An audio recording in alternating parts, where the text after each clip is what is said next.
우리 삶에 필요한 여러 가지 삶의 자원들이 있을 것인데 그 삶의 자원들 중에서 가장 필요하고 가장 소중한 자원 한 가지를 얘기하라고 한다면 저는 믿음이라고 생각을 합니다. 왜 믿음이 우리 삶의 여러 가지 삶에 필요한 자원들 중에 가장 필요하고 가장 소중한 자원인가? 믿음으로 구원받을 수 있고 믿음으로 하나님 자녀가 되고 믿음으로 천국 백성 될 수 있고 믿음으로 응답받을 수 있고 믿음으로 축복받을 수 있고 믿음으로 하나님의 역사를 경험할 수 있고 믿음으로 하나님을 기쁘시게 할 수 있기 때문에 우리 삶에 필요한 여러 가지 자원들 중에서 가장 필요하고 소중한 자원은 믿음인 줄로 믿습니다. 믿음이 우리 삶에 가장 필요하고 소중한 자원이라면 우리는 좋은 믿음을 가져야 합니다. 바른 믿음, 건강한 믿음을 가져야 합니다. 여러분, 좋은 믿음, 바른 믿음, 건강한 믿음이란 한 가지로 얘기한다면 성경적인 믿음을 우리는 가져야 하는 것입니다. 그래서 오늘 지난주에도 믿음에 관한 말씀을 나누었죠. 오늘 또 이어서 왜 이렇게 믿음에 관한 얘기를 자꾸 확인하고 점검하는가? 이 어려운 때 믿음으로 살고 믿음으로 승리할 수 있기에 오늘도 우리가 가져야 될 믿음, 건강한 믿음, 바른 믿음, 성경적인 믿음이 어떤 것인가에 대해서 하나님 주시는 말씀의 은혜를 함께 나누려고 하는 것입니다. 여러분, 오늘은 특별히 저희 교단, 저희 교회가 속해 있는 교단이 한국 기독교 장로회입니다. 저희 교단에서 정한 신학 교육 주일로 저희 교단에 속해 있는 교회들은 지킵니다. 저희가 속한 교단 한국 기독교 장로회 기장에 신학교가 하나 있습니다. 한신대학교입니다. 여러분, 기도해 주십시오. 요즘 신학생들이 없답니다. 목사님 되려는 사람들이 다른 시대보다 적답니다. 그래서 신학교마다 비상사태가 걸렸고 신학교에서 좋은 목회자들이 배출되지 않으니까 한국 교회에 어려움이 있다고 합니다. 여러분, 기도해 주십시오.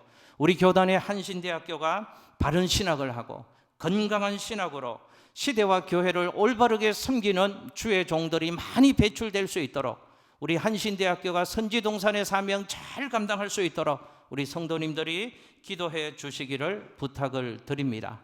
특별히 우리 교회 다음 세대들, 우리 가정의 자녀들, 또 우리 성도님들이 바른 믿음으로 건강한 믿음, 성경적 믿음을 가지고 이 어려운 시대 능력 있는 믿음 생활을 할 수 있도록 우리 다음 세대 자녀들 위해서도 기도해 주시기를 주님의 이름으로 부탁을 드립니다. 자, 오늘 성경이 말하는 믿음, 우리가 가져야 될 건강하고 바른 믿음은 무엇인가? 아브라함 얘기를 통해서 함께 하나님 주시는 은혜를 나누겠습니다. 첫째, 믿음은 하나님과의 좋은 관계를 맺는 것이다 라고 아브라함 얘기를 통해서 믿음의 성격을, 믿음의 본질을 우리에게 설명해 주고 있습니다.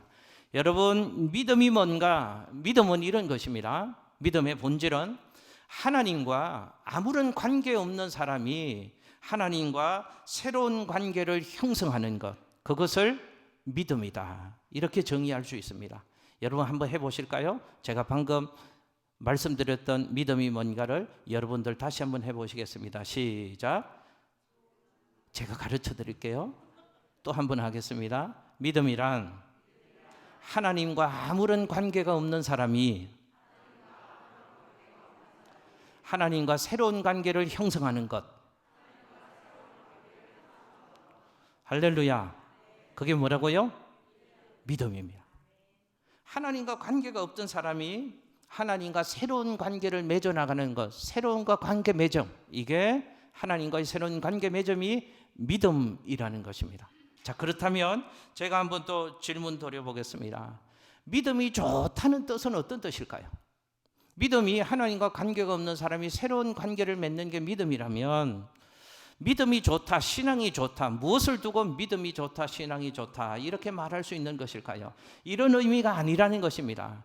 종교적인 열심이 있고 모든 종교 활동에 익숙하고 종교적인 지식이 많은 것을 두고 믿음이 좋다, 신앙이 좋다 이렇게 얘기할 수가 없는 것이라는 뜻이죠.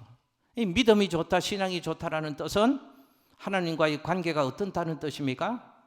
예, 믿음이 좋다, 신앙이 좋다, 그 말은 종교적인 열심이 있다, 종교적인 활동을 많이 한다, 종교적인 지식이 많다, 그걸 두고 믿음이 좋다, 신앙이 좋다 얘기할 수 없는 것입니다. 왜? 믿음의 본질은 하나님과 관계가 없던 사람이 하나님과의 새로운 관계를 맺는 것이므로, 믿음이 좋다는 것은 무슨 뜻인가 하면 하나님과의 관계가 좋은 사람을 두고 믿음이 좋다라고 얘기할 수 있다는 것입니다.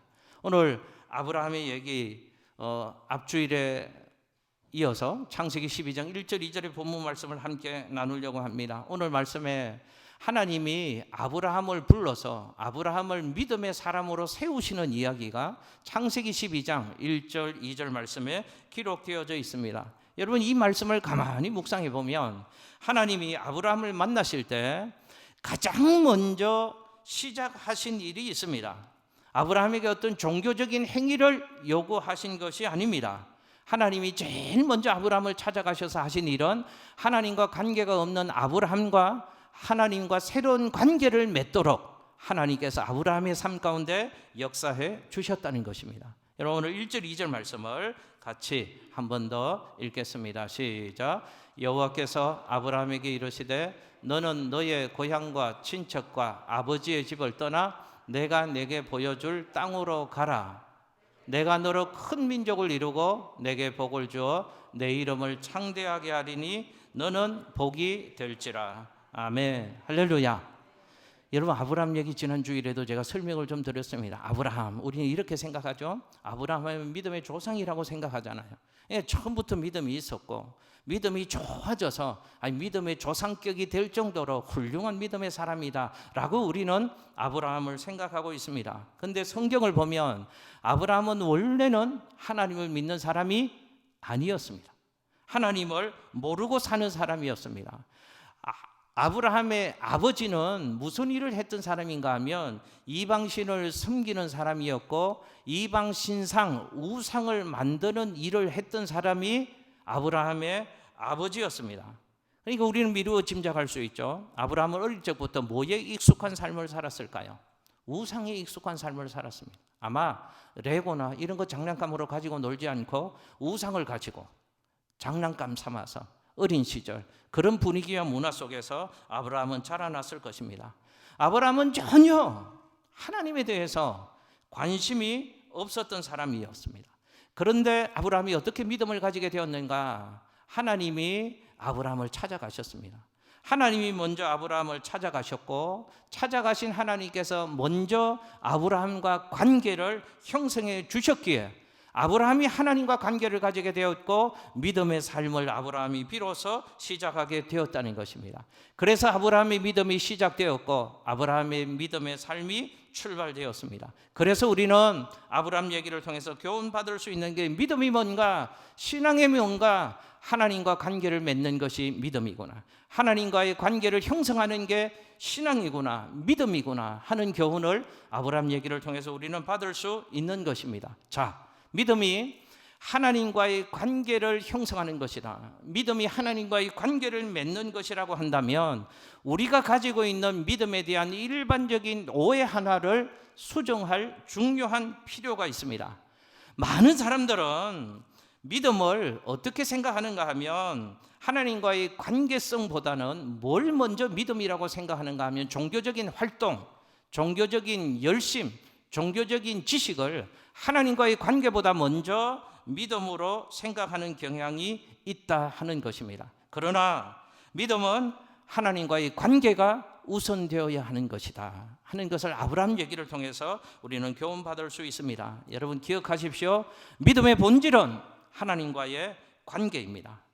종교적인 모든 행위는 하나님과의 관계로 말미암는 현상들이지 그것들이 본질이 아니다 하는 것입니다. 우리는 이런 오해, 실수를 합니다.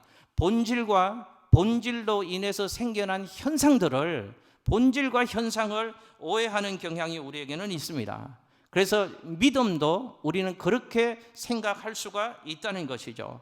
교회 생활 열심히 하고 종교적인 행위 열심히 하고 종교적인 지식이 많으면 믿음이 좋다, 신앙이 좋다라고만 생각합니다. 그러나 그런 사람들 중에 문제는 하나님과의 관계가 소홀한 사람들이 있다 하는 것입니다. 하나님과의 관계는 소원한데, 하나님과의 관계는 좋지 않은데 종교적인 활동은 열심히 하는 사람이 있을 수 있다 하는 것입니다. 그것은 참된 믿음이 아닐 수 있다 하는 것입니다. 여러분, 부부관계에 제가 비유해서 설명을 좀 드려볼게요. 부부관계가 정상적이지 못한다고 할지라도 부부로서의 삶의 행위는 얼마든지 나타낼 수 있고 보여질 수 있다는 것이죠. 신방을 가면 이렇게 말하는 남자분들이 계십니다. 목사님, 저는 가정생활 잘합니다. 왜요? 목사님, 저는 월급도 한 번도 안 빼먹고 꼬박꼬박 저희 마누라한테 갖다 줍니다. 목사님, 저는 하루도 빠지지 않고 저희 집에 꼬박꼬박 잘 들어갑니다. 목사님, 저는 가정에 충실합니다. 그렇게 얘기하는 남자분들이 있습니다. 그런데 또 상대방 얘기도 들어봐야죠. 언제나 한쪽 얘기만 들으면 정확한 판단을 할 수 없습니다.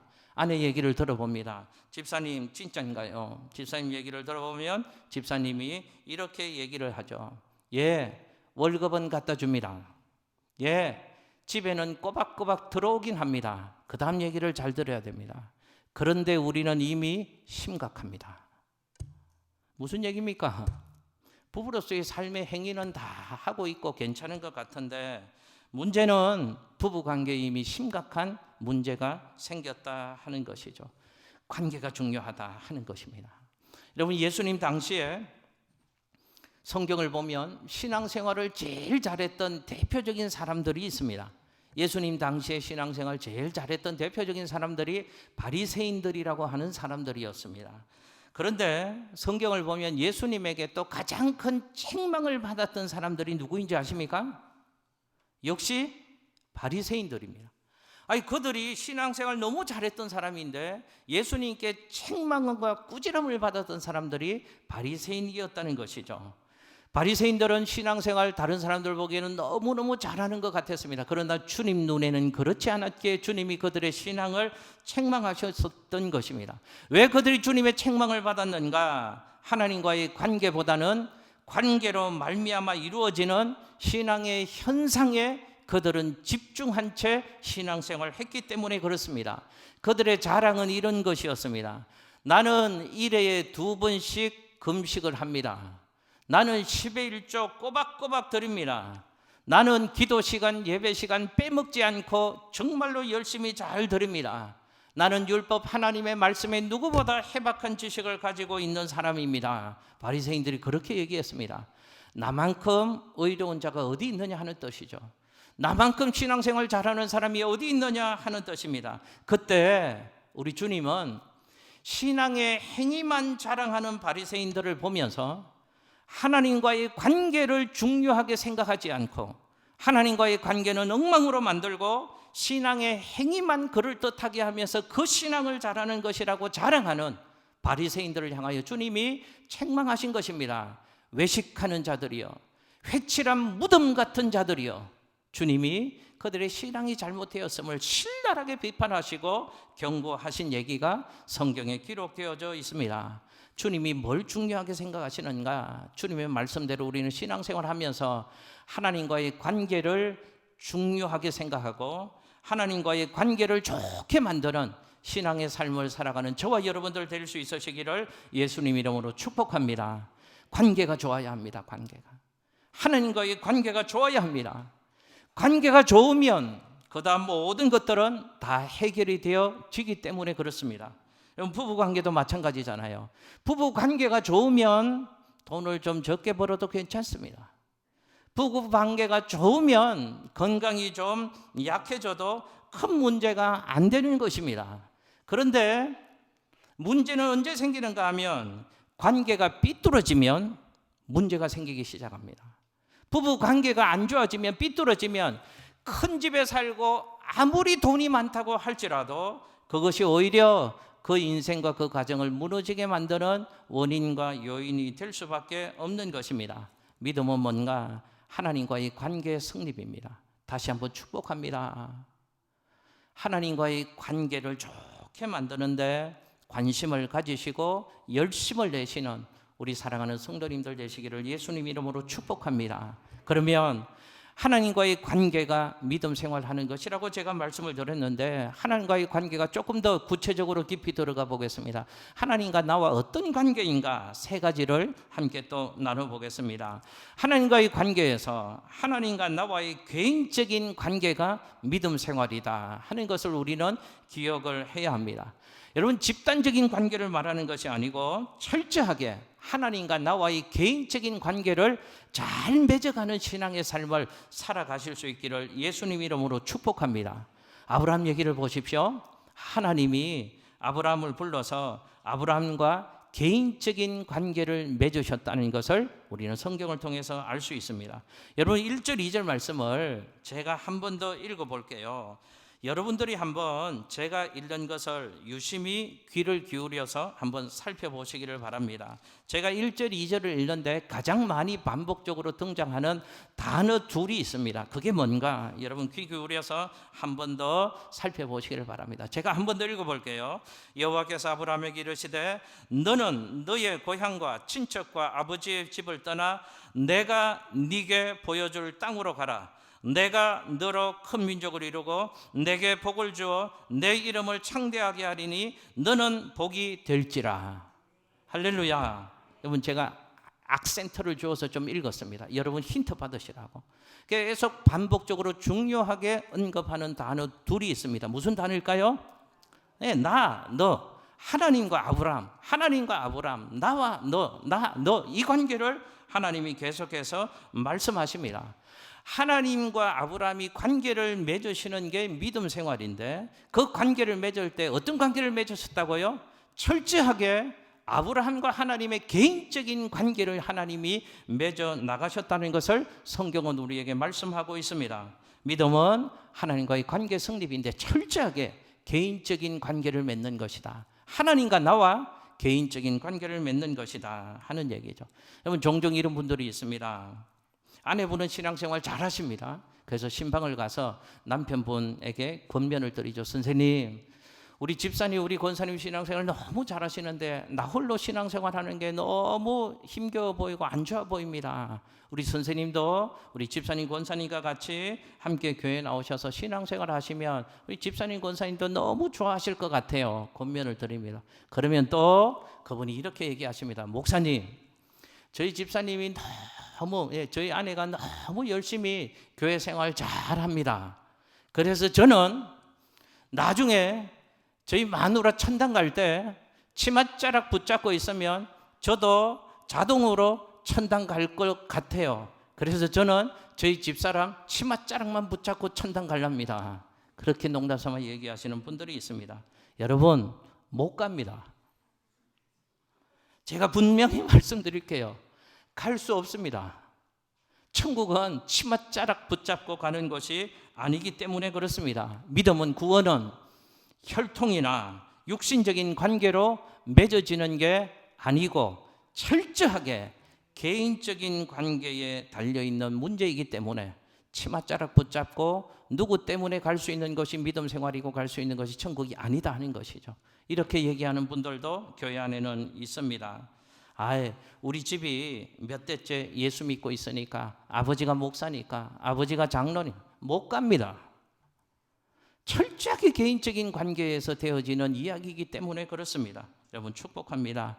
교회 다니는 것으로만 만족하지 말고 철저하게 하나님과의 나와의 관계에 관심을 가지고 그 관계를 더 좋아지게 만드는 신앙생활 하시는 우리 모두가 되시기를 예수님 이름으로 축복합니다. 두 번째, 하나님과의 관계인데 하나님에 의해서 선택된 믿음의 관계다 하는 것을 아브라함 얘기를 통해서 발견할 수 있습니다. 하나님이 아브라함 개인과 관계를 맺으시지만 모두와 관계를 맺으시지 않으시고 선택적으로 관계를 맺으셨다 하는 것을 우리는 눈여겨볼 필요가 있습니다. 하나님에 의해서 선택된 사람만이 믿음을 가질 수가 있다 하는 것입니다. 아브라함을 한번 생각해 보십시오. 아브라함의 고향이 갈대아 지역이라고 했습니다. 여러분, 갈대아 지역에 아브라함 한 사람만 살고 있었겠느냐 하는 얘기입니다. 하나님이 왜 아브라함만 선택했겠냐 하는 얘기죠. 그 갈대아 지역에 아브라함보다 폼나는 사람 없었을까요? 아브라함보다 괜찮은 사람 없었을까요? 아브라함보다 더 그럴듯한 삶을 살아가는 사람들 왜요? 많이 있었을 것입니다. 그런데 하나님은 유독 그 많은 사람들을 다 선택하지 아니하시고 그 사람들 중에 유독 한 사람 아브라함만 선택하셔서 아브라함에게만 믿음을 주시고 아브라함만 하나님의 사람으로 선택해 주셨다는 것입니다. 여러분, 이걸 두고 우리는 선택의 은혜라고 하는 것입니다. 선택의 은총이라고 하는 것입니다. 오늘 2부 예배 자리에 나오셔서 이 어려운 때 하나님을 힘입고 살아가시는 여러분, 하나님을 예배하시는 여러분, 여러분들에게도 세상 많은 사람들 가운데에서 하나님이 선택의 은총, 선택의 은혜를 베풀어 주셔서 그리스도 예수 안에서 하나님의 사람이 되었고 오늘도 하나님을 아버지로 부르고 하나님을 나의 힘과 능력으로 삼고 만왕의 왕이신 하나님을 예배하는 예배자로 살아가고 계시는 줄로 믿습니다. 하나님이 우리에게 은혜를 주신 것입니다.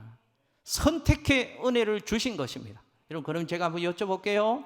은혜 받은 우리가 마땅히 은혜 베푸신 이 앞에서 해야 할 것이 있습니다. 뭘 해야 될까요? 그 은혜를 기억하고 감사해야죠. 그 은혜 베풀어 주신 하나님께 찬송하며 살아야죠. 그 은혜 받은 것이 감격임을 깨닫고 감격 속에 감사하며 기뻐하며 예배하는 삶을 선택받은 하나님의 사람들은 살아가야 될 줄로 믿습니다. 이 사실을 이해하면 믿음이 이런 것이구나 라는 믿음의 본질을 이해하면 신앙생활을 하면서 원망하거나 불평하거나 비난할 수가 없는 것이죠. 이 믿음의 본질을 모르니까 영적인 교만에 자꾸 빠지는 어리석은 삶을 우리는 살게 되는 것입니다. 여러분, 이단이 왜 출현하는 줄 아십니까? 믿음의 근본 성격을 잘 이해하지 못하기 때문에 이단이 생기고 즉 그리스도들이 생겨나는 것입니다. 여러분, 우리 신앙생활 하고 있습니다. 신앙생활은 우리에게 신앙생활의 가장 큰 병폐가 무엇인 줄 아십니까? 잊어버리는 것입니다. 은혜를 잃어버리는 것입니다. 감사를 잊어버리는 것입니다. 우리 권사님들 자녀들 키우시죠? 집사님들 자녀들 키우시죠?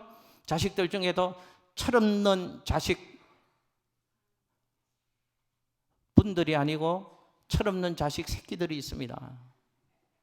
뭐가 철없다고 얘기합니까?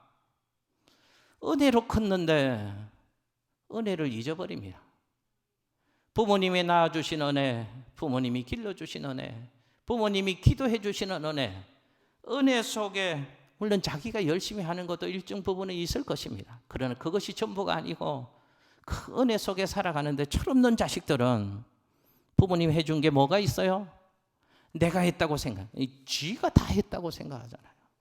지가 어디서 났는데 부모님이 낳아주신 은혜가 있었는데요.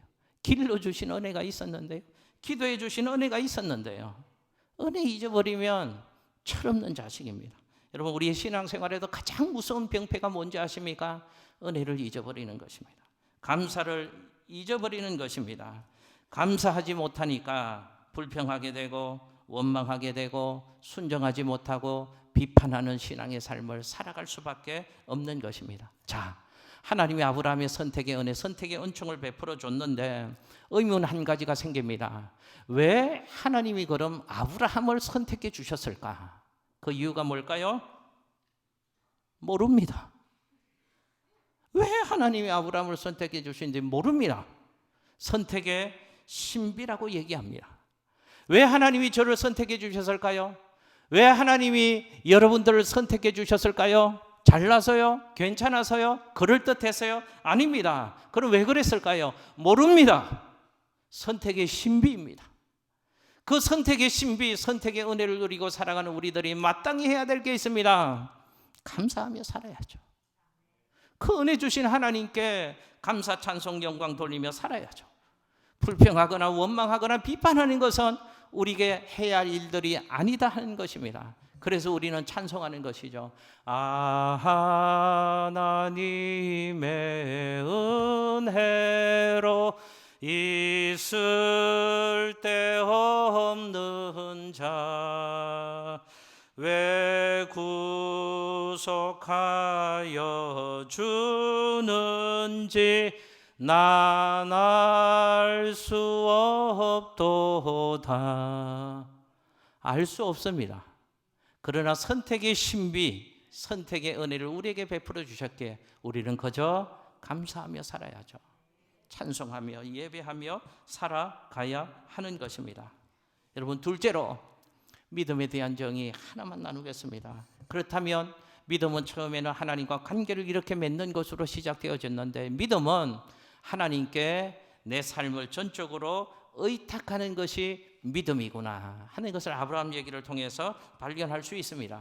하나님은 아브라함에게 찾아가셔서 아브라함과 관계를 맺으시고, 아브라함에게 다음으로 하신 것이 아브라함의 전 삶을 하나님께 의탁하는 인생이 되도록 만드셨다는 것입니다. 믿음은 뭔가 기억하십시오. 그냥 교회 몇 년 다니고 직분이 있으면 믿음 좋은 게 아니라는 말씀을 제가 계속 쉽게 드리고 있는 것입니다. 믿음은 하나님과의 관계를 맺는 것이고, 동시에 내 삶 전체를 하나님께 의탁하며 사는 것이 믿음 생활이다 하는 것을 아브라함의 얘기를 통해서 우리는 발견할 수 있습니다. 아브라함을 찾아가신 하나님이 아브라함에게 이렇게 얘기하시죠. 아브라함아, 너는 너의 고향, 본토, 친척, 아비 집을 떠나라. 그리고 내가 너에게 지시할 땅으로 가라 라고 하나님이 말씀을 하십니다. 이게 무슨 뜻일까요? 이런 뜻 아니겠습니까? 이제는 내가 너를 책임져 주겠다. 이제는 내가 너를 보호해 주겠다. 너는 지금까지는 너의 고향에서 살았고 친척들 속에서 살았고 너의 지식들 속에서 살아왔지만, 이제는 너의 삶의 뿌리를 그곳에 두지 말고 너의 삶을 책임져 주시고 보호해 주시는 하나님께 내 삶을 의탁하고 살아가라. 하나님 지금 이 말씀하시는 것입니다. 나를 따르라. 나를 신뢰해라. 내게 모든 것을 맡겨라. 그게 믿음의 삶이다 하는 얘기를 하나님은 아브라함에게 말씀해 주시고, 아브라함에게 보여주시는 믿음 얘기를 통해서 우리에게도 그게 믿음 생활이라는 것을 하나님이 교훈해 주시는 것입니다. 여러분, 믿음이 무엇입니까? 믿음이 뭐라고요? 믿음은 내 삶을 전적으로 하나님께 의탁하는 것이 믿음인 줄로 믿습니다. 저 따라서 한번 해보실게요. 의탁은 의지하고 맡기는 것이다. 할렐루야. 무엇을 누구에게요? 내 삶을 전적으로 하나님께 의지하고 전적으로 맡기는 것이 믿음 생활입니다. 의탁입니다. 여러분, 의탁은 하나님을 의지하고 하나님께 맡기는 삶은 순간적으로 일회적으로 하나님께 맡기는 게 아니고 내 모든 삶을 영원히 하나님께 맡기는 것이 의탁하는 것입니다.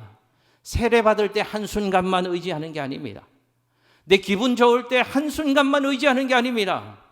내가 예배드리는 이 한순간만 하나님께 의지하고 맡기는 것이 아닙니다. 내 모든 삶을 영원히 하나님을 신뢰하고 하나님께 맡기는 것이 믿음 생활인 줄로 믿습니다. 믿음이 좋다. 뭐가 믿음이 좋다는 것일까요? 목사면 믿음 좋나요? 목사여도 믿음 안 좋을 수 있습니다. 신앙생활 70년 했으면 믿음 좋습니까? 꼭 그렇지 않을 수도 있습니다. 믿음이 좋다라는 것은 하나님께 내 삶을 얼마나 의탁하고 살아가느냐, 내 삶을 얼마나 하나님을 신뢰하고 하나님을 의지하고 하나님께 맡기고 살아가느냐, 그 의탁의 정도에 따라서 우리의 믿음의 정도를 얘기할 수 있는 것입니다. 우리가 예수를 믿을 때 예수를 영접한다고 하잖아요. 예수를 영접한다는 것은 두 가지 의미가 있습니다. 하나는 예수를 나의 구세주로 모셔드린다는 것입니다. 2000년 전 십자가 위에서 나를 대신해서 내 죄의 문제를 해결해 주신 예수님, 그 예수님을 나의 주님으로 모셔드립니다. 구세주를 믿는다는 뜻입니다. 또 하나는 예수님을 나의 주님으로 모셔드린다는 뜻입니다. 주인을 바꾼다는 뜻입니다. 지금까지는 내가 주인 되어 살아왔지만 이제는 주님을 주인으로 모시고 나는 주님을 따라가고 주님께 맡기는 삶을 살아가겠다는 것이 주님으로 모셔드리고 예수를 믿는다는 것의 의미입니다. 주여라고 부를 때는 두 가지 의미가 있는 것이죠. 주님은 나의 구세주입니다. 주님은 나의 주님이십니다. 여러분 기억하십시오. 예수 믿는 것은 일주일에 한 번 교회에 나오는 게 아닙니다. 시간의 흐름을 따라 때가 되어지면 직분받는 게 믿음 생활 아닙니다. 믿음 생활은 하나님과 관계를 맺는 것이고 믿음 생활은 하나님께 내 모든 삶을 그분을 신뢰하고 그분을 의지하고 그분께 맡기며 살아가는 것이 신앙생활인 줄로 믿습니다. 여러분 제가 한번 여쭤보겠습니다. 믿음이 하나님께로 내 삶의 전적인 의탁이라고 한다면, 제가 한번 여쭤볼게요. 여러분 마음속으로 여러분의 신앙을 하나님 앞에 고백해 보십시오. 여러분의 믿음은 지금 어떠십니까? 여러분의 신앙은 어떠십니까? 하나님을 얼마나 신뢰하고 하나님을 잘 따라가고 계십니까? 내 힘으로는 안 되고 내 능력으로는 안 되고 세상의 어떤 방법으로는 안 된다고 할지라도, 그래도 전능하신 하나님 바라보며 내 삶의 문제와 내 모든 환경과 내 마음을 주님께 맡기고 살아가십니까? 여러분, 믿음이 깊으면 깊을수록 염려와 근심과 두려움은 내 삶 가운데서 떠나가게 되어져 있습니다. 여전히 믿음 생활하는 나에게도 염려와 근심과 두려움이 나를 붙들고 있다고 한다면 내가 주님을 전적으로 신뢰하지 않는다는 뜻일 것입니다. 내 삶을 주님께 온전히 의탁하지 않는다는 뜻일 것입니다. 여러분, 내가 지금 종교 행위를 하고 있고 내가 교회에서 이런저런 활동에 참여하고 있다고 해서 믿음 생활 잘 하고 있다고 절대로 착각하지 마십시오. 교회 안에서 내 위치가 있다고 믿음 생활 잘 하고 있다고 절대로 착각하지 마십시오. 내 믿음을 이 어려운 때 믿음으로 살아가야 되는 우리가 우리의 믿음을 오늘 주시는 말씀으로 점검해 보시기를 바랍니다. 두 가지 잣대로요. 내 믿음을 점검해 보십시오. 하나는 관계라는 잣대입니다. 또 하나는 의탁이라는 잣대입니다. 여러분, 하나님과의 좋은 관계를 맺으시고 하나님께 모든 것을 맡기시고 믿음의 삶을 힘있게 살아가시는 우리 모두가 되시기를 예수님 이름으로 축복합니다. 나 혼자 해결할 수 없다니까요. 나 혼자 짊어지고 고민하지 마십시오. 나 혼자 해결하려고 애쓰지 마십시오. 주님이 계십니다. 책임져 주시겠다고 말씀하십니다. 너는 고향, 본토, 친척, 아비 집을 떠나고 내가 너에게 지시할 땅으로 가라. 그 말은 내가 너를 책임져 주겠답니다. 보호해 주겠답니다. 인도해 주겠답니다. 그 주님께 맡기는 삶을 살아가라고 주님 오늘 우리에게 말씀하시는 것이죠. 염려도 맡기고 우리의 고민도 맡기고 우리의 무거운 짐도 맡기고 우리의 인생길도 하나님께 맡기고 주가 주시는 평안을 누리고 주가 열어주시는 형통함의 역사를 매일 새롭게 누리며 살아가는 우리 성도님들 되시기를, 이번 한 주간 그렇게 살아가시기를 예수님 이름으로 축복합니다. 기도하겠습니다.